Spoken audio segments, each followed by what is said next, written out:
Yeah. Are you happy? Are you happy? Gembira? Gembira kamu semua? Thank you, thank you. Wow, Kaixing Ma? Gongxi Phao Tai. Oh, Gongxi Phao Tai. Hem Pao Na Lai. Opa Na Lai. Okay, okay. Gongxi Phao Tai. Kaixing Ma. Masaya Kaba. Oh, Masaya Ako. Aha. Okay, you ready for this one? Okay, I have to look at my Malaysian friends. Okay.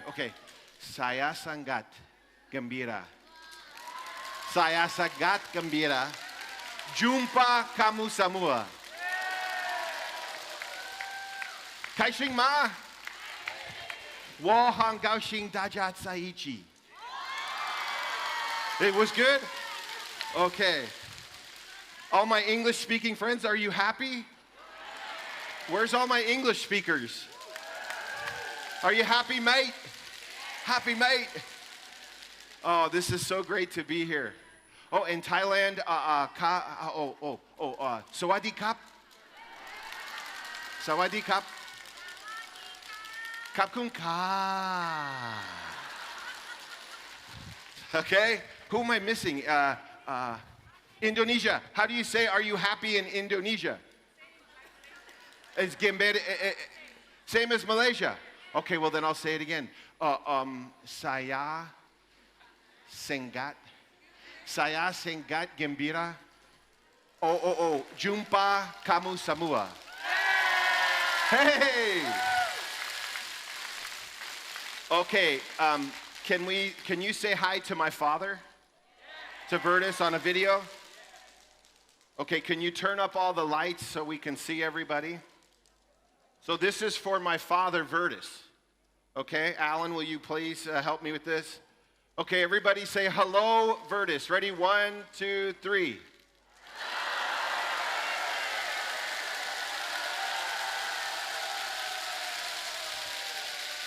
Gongxi! Yay! Okay, thank you so much. Okay, so when you were do you remember this picture here in the Philippines? Did we have fun in the Philippines? Masaya kala? Oh, masaya ko. Okay, you have a beautiful country in the Philippines. In the Philippines, you promised if you put 1,000 people in this room that I would come to Malaysia. So you did it. I kept my promise. I came back. Okay, so I have to tell you some things that have happened since we were together in the Philippines. So the first thing is, this was, do you remember I brought with me my son and his wife and my wife, Allison? We had such a great time in the Philippines with all of you.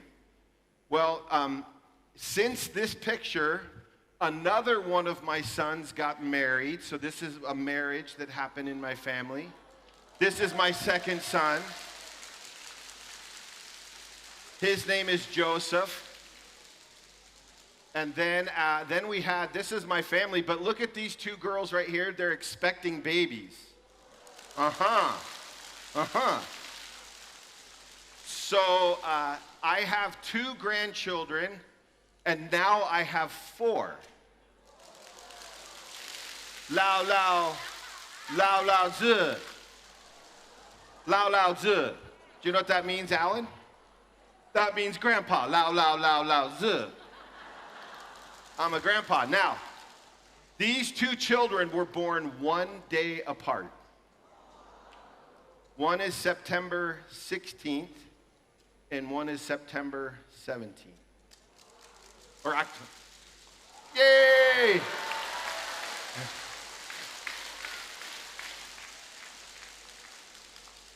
Okay, so this is, oh, Alan, you have to take a picture of this screen for my daughter-in-law so she knows I did this. Okay, so this on the left side, this is Mickey. And his middle name is Mickey Ty, because my middle name is Ty. And this one over here is Caleb, and his middle name is Ty. So Mickey Ty and Caleb Ty. So now I have 4 Lao Lao Zi. How do I say grandchild? Swen Zi. So I have 4 Sui Zhao, Jian Zhao. No, Swen Zi. Just teasing. Not pot stickers, grandkids. Okay, so tell me one word that describes this feeling for you. What is the word? Happy, what else? Okay, so how do you say the word family? Kaluaga. Kaluaga. Family. How do I say family in Chinese? Jiaren. Jiaren. Jiaren. Like Jiaren Jiayo. Family go. How do you say familia in Philippines when you say family? Familia. Familia. Jiaren, familia. So that's my familia, but you know what I think about this picture? This is familia. You are all familia. Jiaren Jiayo. Keluarga. Is that right? How do you say family in Thai? This is very dangerous. Come here. Okay, come close. How do you say family? Krabkua. Krabkua. Krabkua. Okay, krabkua. Kapkunka. Okay, so we have familia. We have Jenra Jayo. We have Keluarga.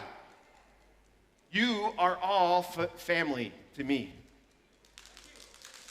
You are all Lao Lao Zi.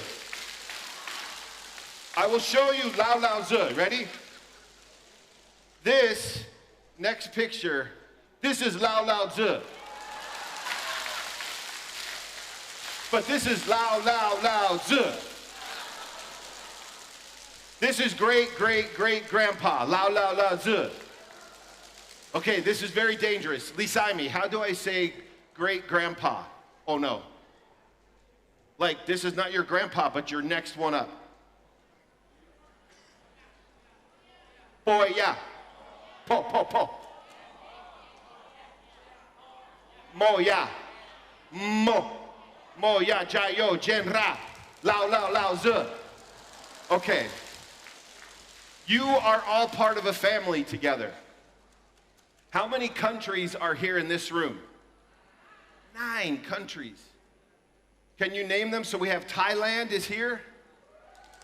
Thailand, this is Lao Lao Tzu. This is your grandpa. What about Australia and New Zealand, Indonesia, Philippines, Malaysia, Taiwan, Hong Kong. What about China? Whoa, Gongxi Fao Tao Lao Lao Zi. Okay, did I miss? Who did I miss? Thailand, Philippines, Indonesia, Malaysia, Hong Kong, Taiwan, China, Singapore. Where's Singapore? Wow. I want you to imagine this person, this Lao Lao Tzu, who finds out about something important, and he has a vision. The vision is today. It's very emotional for me. The vision he had is happening today.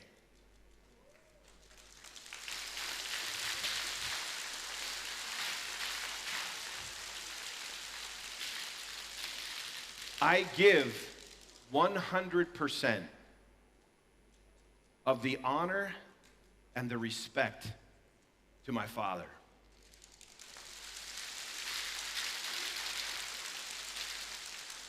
I take 0% of what really happened here to me. It is him. It is Lao Lao Tzu.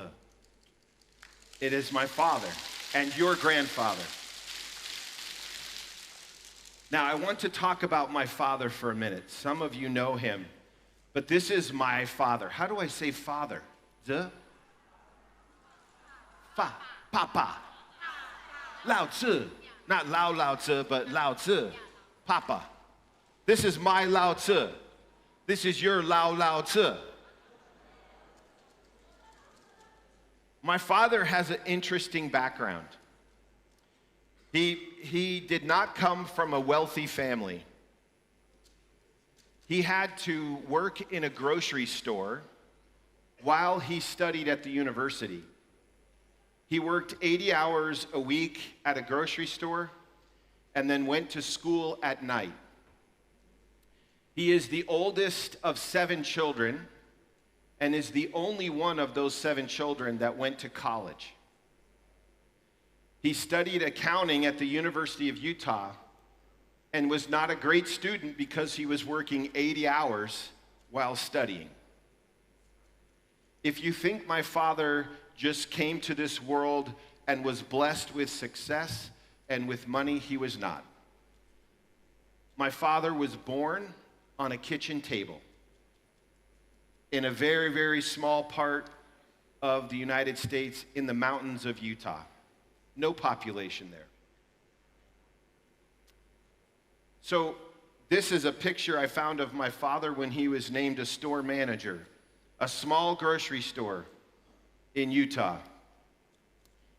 He was very proud of the work that he did. He never ever worried about anything else but doing a good job where his feet were standing.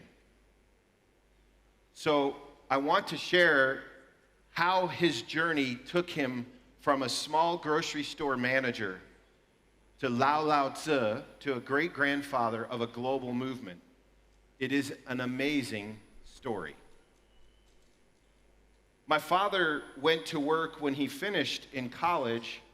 He went to work for a very large company called General Foods. General Foods in America had many different products and brands. He was there for a total of 15 years, and he had 10 different jobs in 15 years. And in 15 years, he was over the largest division in sales in the company.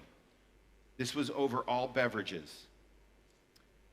My father wanted to run a bigger portion of the company, not just sales, but the full profit and loss and the profitability. And they said, you can't, you only are a salesman. So he left. And he was asked to come in. Oh, this is him in General Foods, probably 1975 to 80, somewhere in there. You notice my father is smiling? I never once in my life heard my father complain. Never. I never heard him say anything negative about his circumstances. He never complained. His attitude was the first priority in his life. He was positive all the time. One time when I was a little boy, my father hurt his arm. He took a fall and I saw that he was hurting. And I said, "Are you okay?" And he always said, "I'm fine." But I knew that he was hurting. My father never once has said to me, "I'm having a bad day." Ever. I go to see him now. He's in a difficult state. He's 85 years old. I say, "Dad, how are you doing?" And he says, "Great." My father is a great example of positive attitude.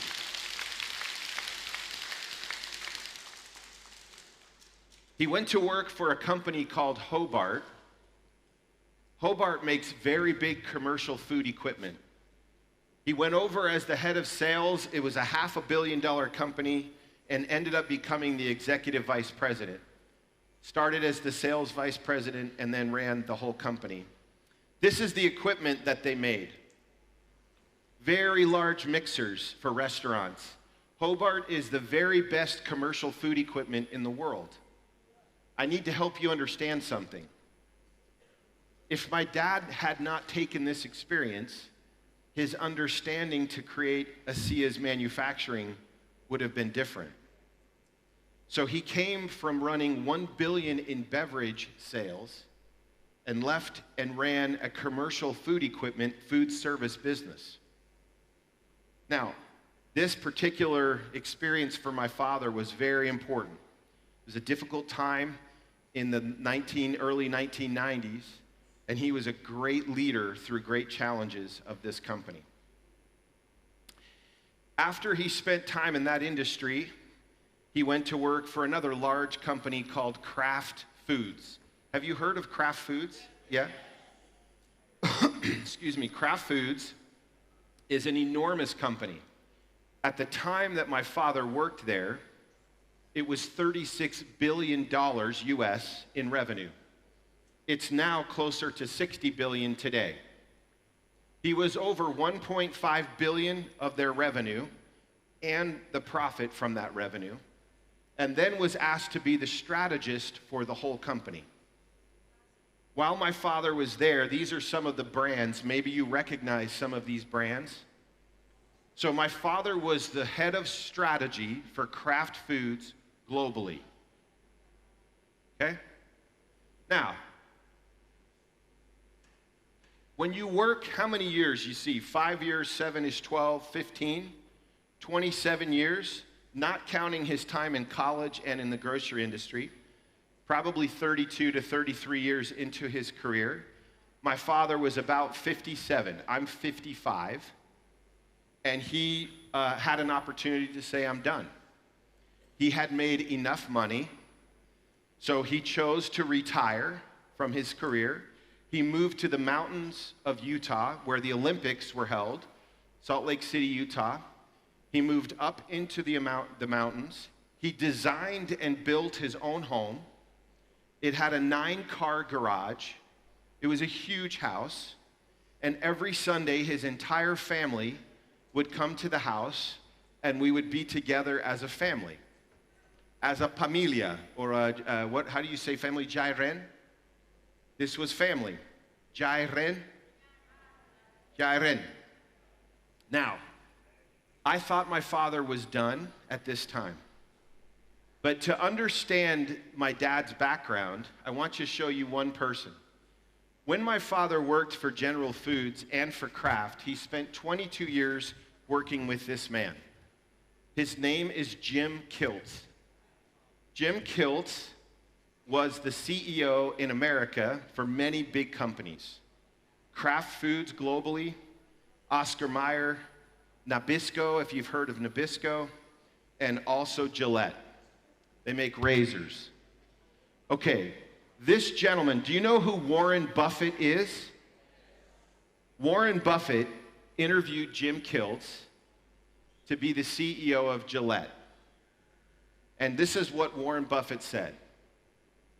He said, when I met Jim Kiltz and I talked to him, he made more sense in business than anyone I had ever talked to before.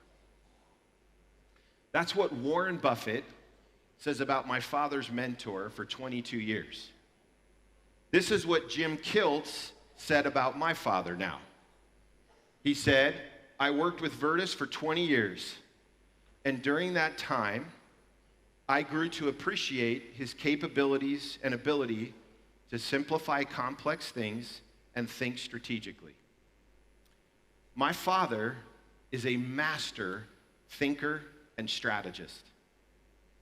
And when I look at this and think about the past and all of the years that he was developed to come to this stage in his life, I look back with a certain sense of wonder.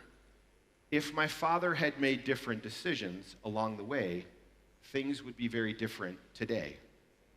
I would not be here with family, and he would not be the Lao Lao Tzu or the grandfather of a large global movement.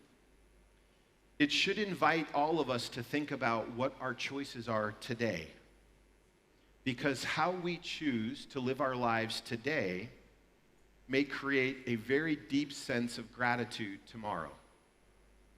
How many of us have a genuine sense of appreciation for the choices we made in the past? Perhaps our choices in the past made it possible for us to be here today. This is how I think of my father. Now, from there, my father was always pushing to learn, and so he decided that he would run a biotech company, a totally different industry. But my father was asked for 4 years to run a biotech. Now, I will tell you this, if he did not choose to do that, he would not have recognized what ASEA is, which was truly the last chapter of my father's life. So, this is my father's background. And when I stare at this slide, I think how incredible it is to see how life experience builds over time. Now, some time ago, I had a chance to tour the production facility with my father. He's getting older.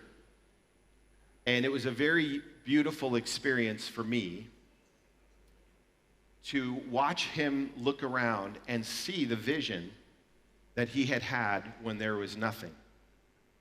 That's why to be here today, a top 50 global network marketing firm, surrounded by people from 9 Asian countries, Asia Pacific countries, is so amazing to me. I wanted to share some of the principles that my father has lived his entire life, that if he did not live these principles, we would not be here today. And I've chosen 4 principles that I want to share that I believe are the foundation of the mission and the vision of ASEA. Number 1, always keep learning and improving yourself. My father always was learning something new, always curious, always interested. He wanted to learn and improve every day of his life. I never saw him stop and just rest. He was always wanting to know how to move forward. Now, when you think about it, this is a good example of this. How do you have 10 jobs in 15 years? What do you think? 10 jobs in 15 years. If you do the math, that means he was changing jobs very frequently. I asked him one time, Dad, why did you have 10 different jobs in 15 years? He said, I would take a job, I would learn it and master it in about a year to a year and a half, and then I would go to my boss and say, I want the next job. He would move from that job to the next job. Then he would master it. And he would say, I want to go to the next job. My father was rank advancing all the time.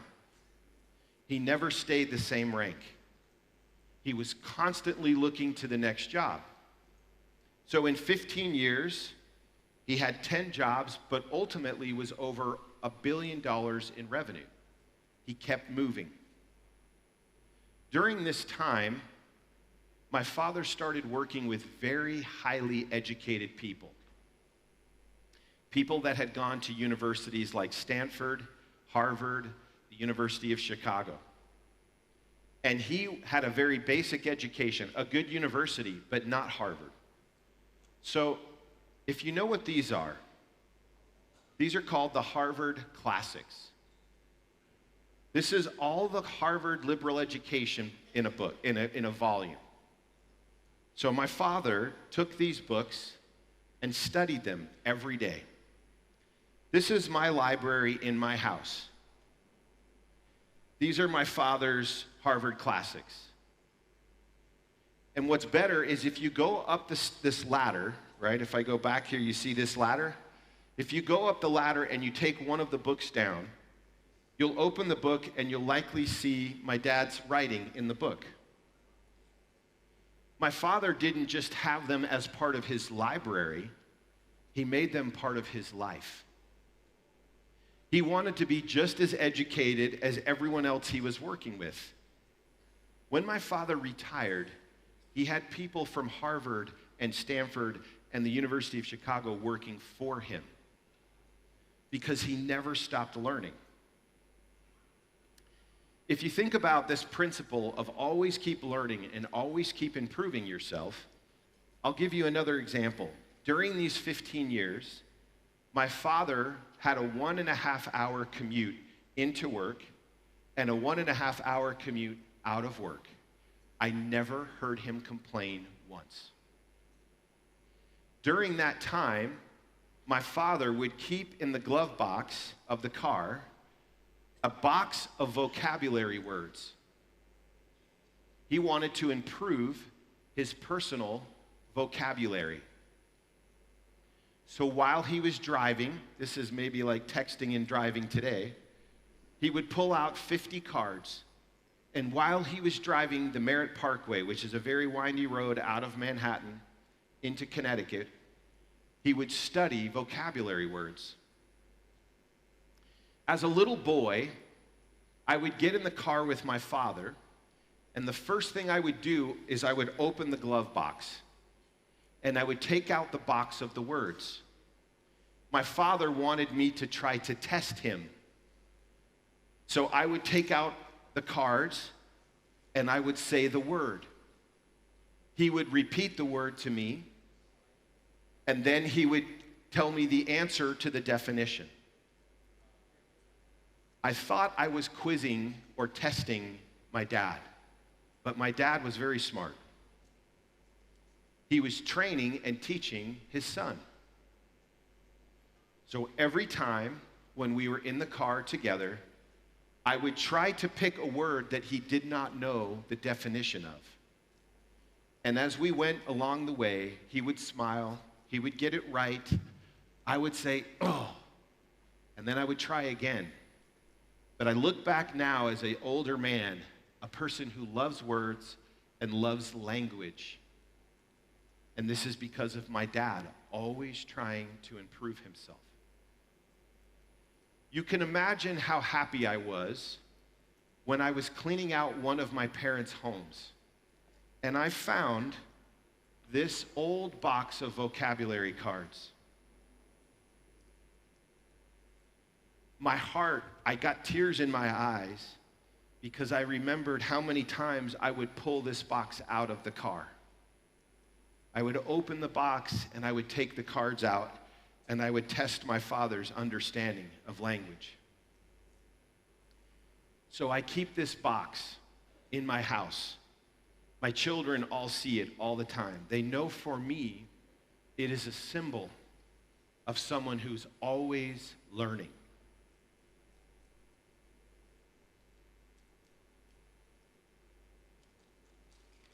Thank you.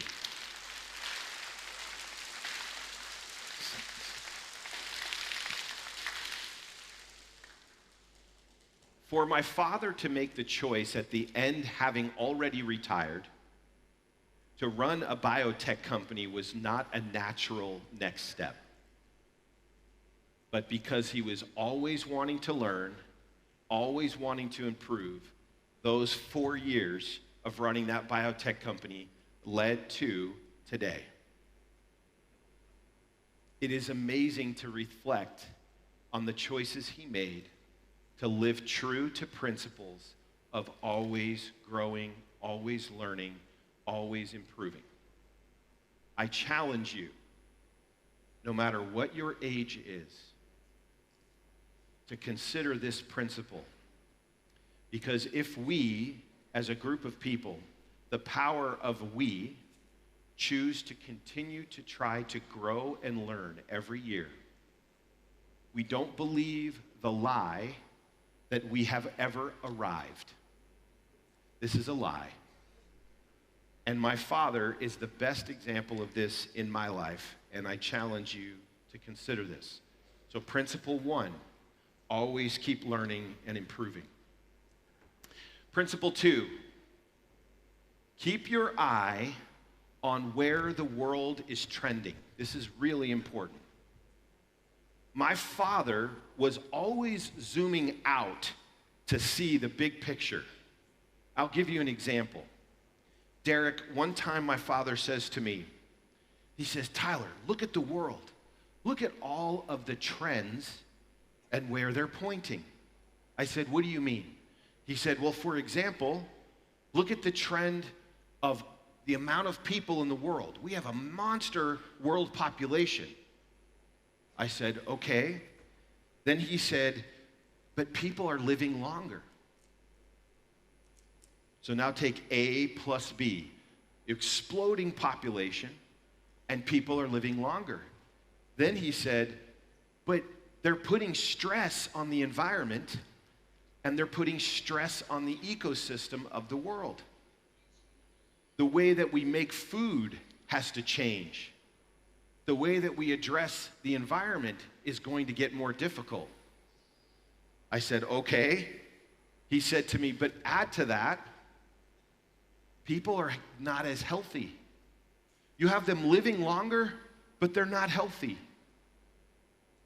He added 2 more. 1, he said, the cost of health care is going up. It's trending up. And this one was interesting. He last said to me, and each country is growing in debt. Now, I said to him, I have no idea what you're talking about. He said, don't you see? Can't you see all of these trends are pointing to one solution? And for him, it was ASEA. He would say to me, Tyler, this is going to be big. This is going to be global. And I would say, Dad, how can you be so confident? And he would say, look at the trends. There's more people. They're living longer. They're not getting healthier. The environment and the ecosystem is getting worse. The government has no money to pay for their health care. Who's going to help people? Especially people as they get older. And he looked at me and said, this is going to work. He believed in every way that all trends and every implication of those trends pointed to ASEA as an answer. And then with my father's boldness, he would say, this is going to grow and it will fill the world.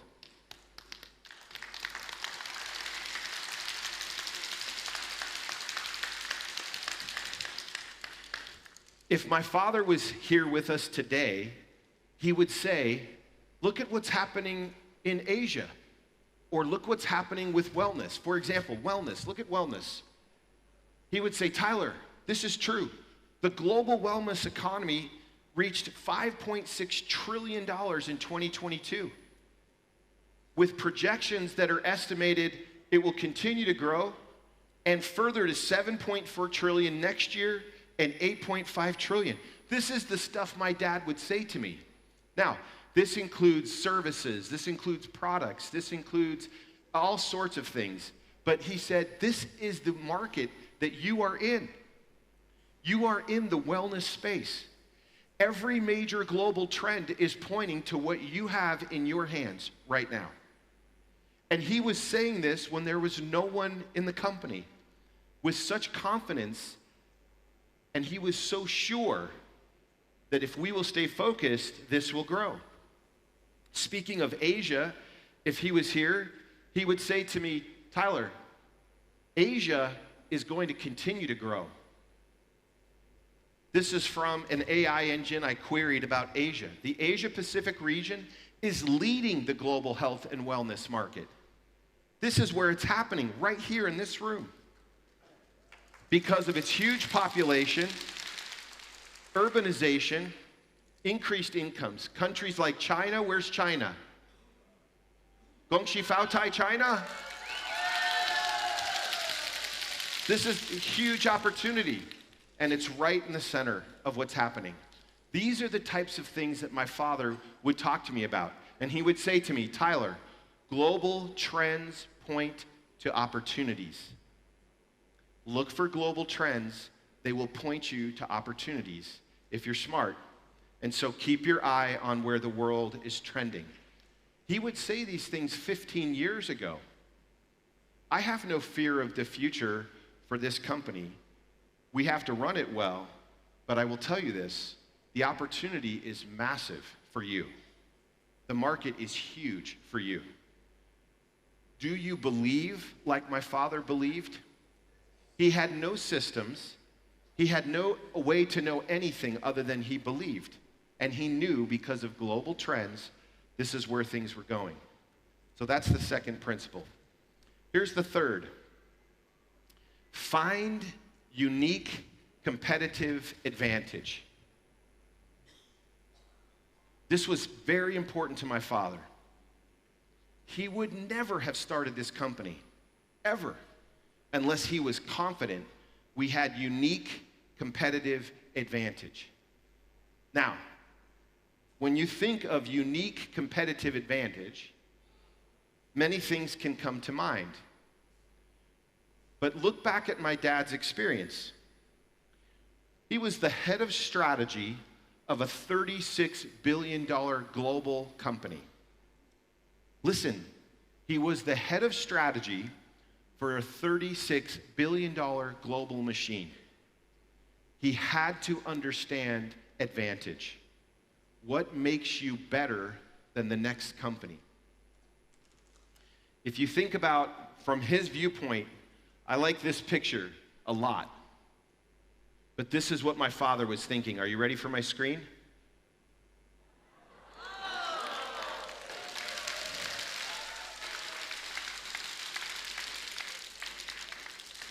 He knew no one else had this.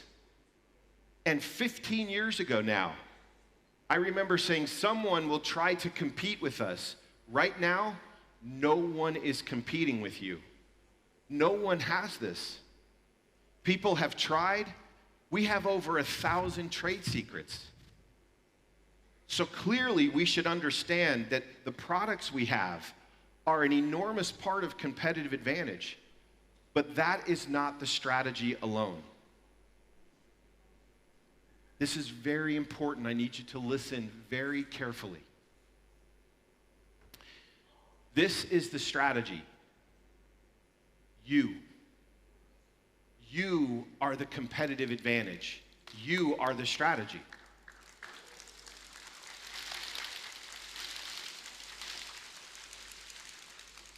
My father knew that no person in their right mind would drink something that tastes like pool water.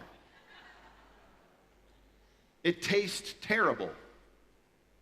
He knew that this needed to be shared from a person with conviction, a person with vision and drive like my friend Trish and her loyal, devoted husband, who came here when there was very little. Alan, Noble, these people that are here in the front, these people were here when no one could see this but my father. They saw this in many ways sooner than I saw this because they had come from where it works. They know how it works. I hope you understand that you are the strategy. It is not the other way around. It's not the product is the competitive advantage alone. When you marry the product with your voice and your conviction and your desire to always keep learning and your eye on global trends, those two things come together, then you have the rocket that goes up. Please remember that you are the strategy. You will see companies that will continue to try to move away from you selling for them. It is wrong. They will not win. Because this is the way that you take the product to the people. It's through you. I am very committed to working and finding the way so that we strategically have a competitive advantage, not just in the product, but in the way we share it together. I hope you can feel that.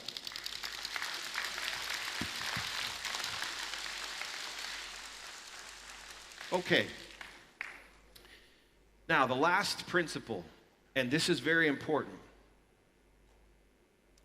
There came a time when my father had a chance to sell this technology. This is a true story. I want you to put yourself in my father's position, or in his shoes, as they say in English. Now remember, this is the scenario. My father already is retired in a beautiful place in the mountains.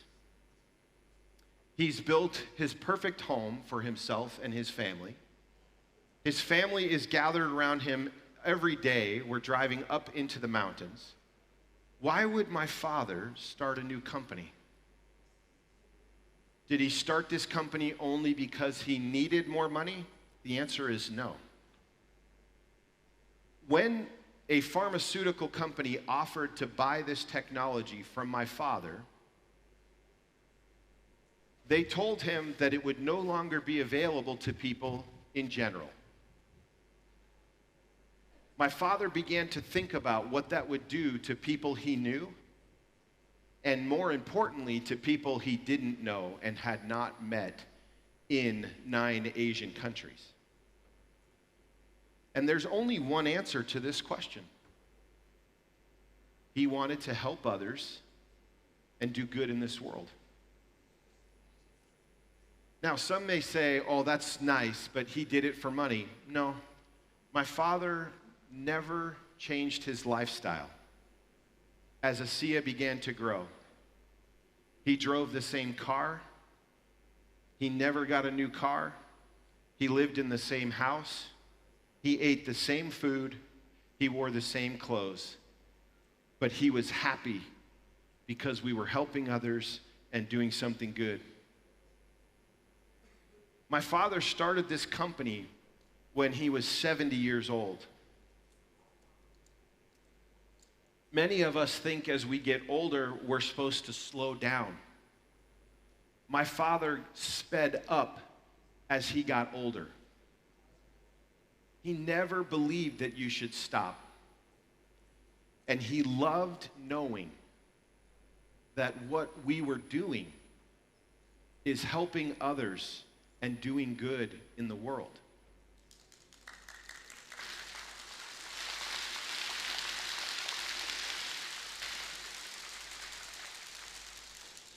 We now have a foundation, and most of the work that we do in the world, we do it in countries where we do not sell ASEA. I want you to think about that. These pictures are in Cambodia. We do not sell ASEA in Cambodia. But we love to go to places where people need help the most. So we match every dollar that comes in donation from our associates or from outside the company, dollar for dollar. And we take no expenses from the foundation, zero. They are funded from the company, which means from the shareholders and from the profit. We match those dollars. Another example, this is Ecuador.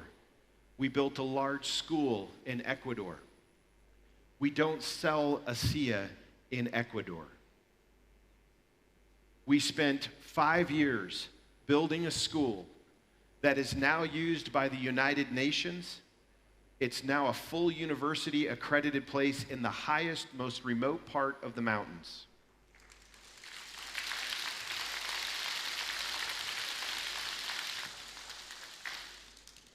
These are the principles that underscore the vision and the mission of this company.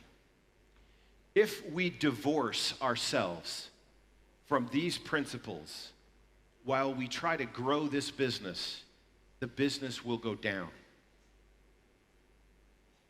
You have to stay true to the guiding principles from which it started.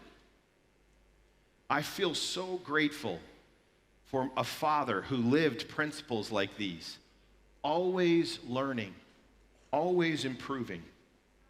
He would keep his eye on the trends of the world.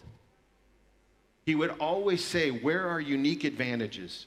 He loved when some company, he said, they have an advantage. This company will win. And he was always interested, especially in his later life, on simply saying, but people need this. We need to do this. This will help people. Now, these are principles, as I look back on them now from my father and what he taught me, I feel a heavy weight on my shoulders to make sure that we stay true to this. Sometimes I feel like my voice is losing its volume, but I have to stand up in front of groups like you and say, this is why he wanted this to go forward. This is what we must remember. This is the vision and the mission. When you read these statements, that the mission of ASEA, the reason ASEA is and exists, is to simply make people's lives better and to try to be a force for good in a world where there is much evil. Is it possible for people to come together from different countries, different religious beliefs, different ethnicity, different language, and still feel the power of being one? I believe the answer to that is yes. If we forget as a company or as a world that we have a responsibility to lift the people we see, to help other people to grow and become, if we forget this and we focus on the part that makes us different, we will lose. So, our mission, the reason we are here, is to make your life better.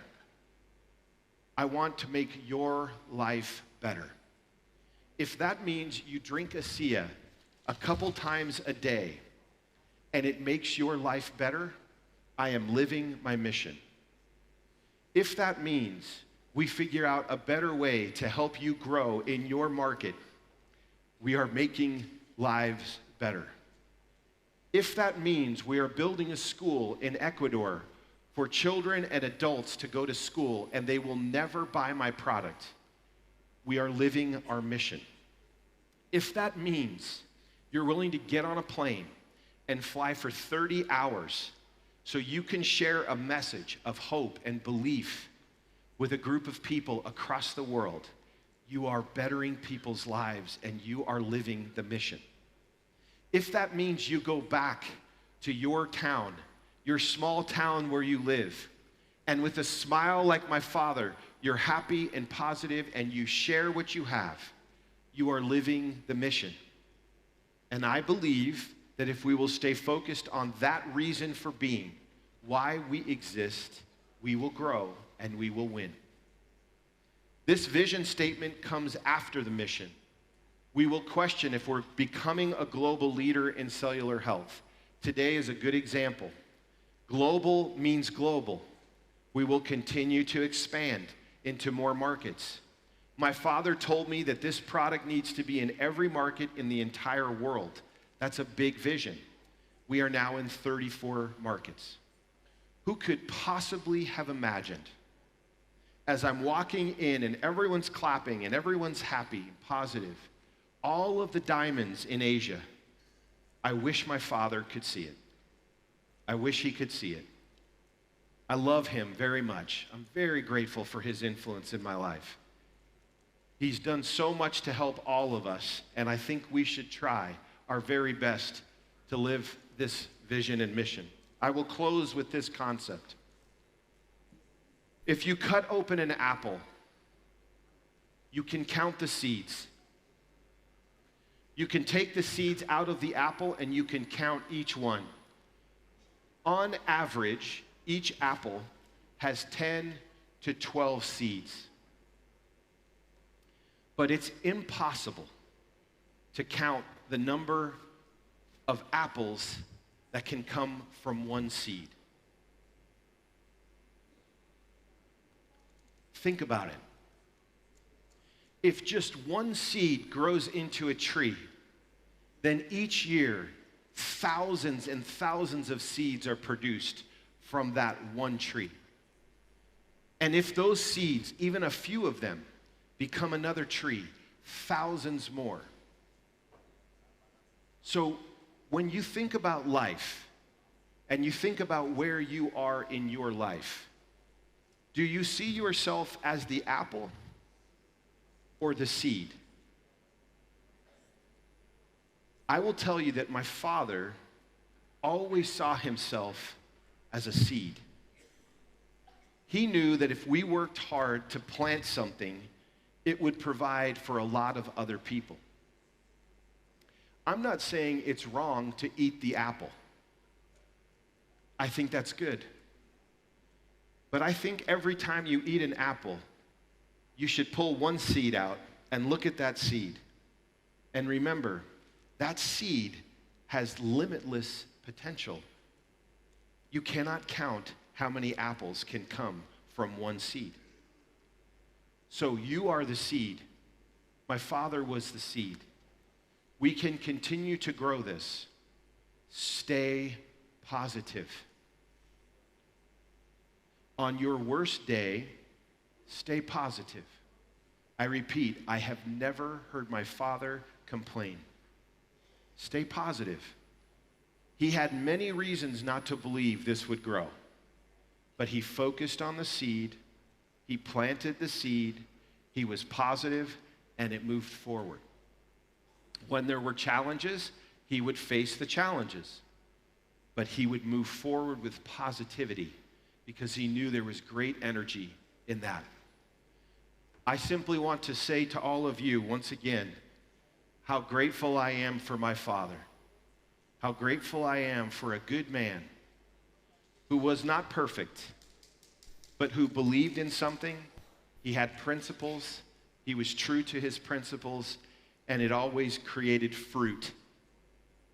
He focused on planting seeds, and there was always plenty of fruit. And I simply say this, if he was here with you today, he would say, thank you for being part of my ASEA family. So thank you very much.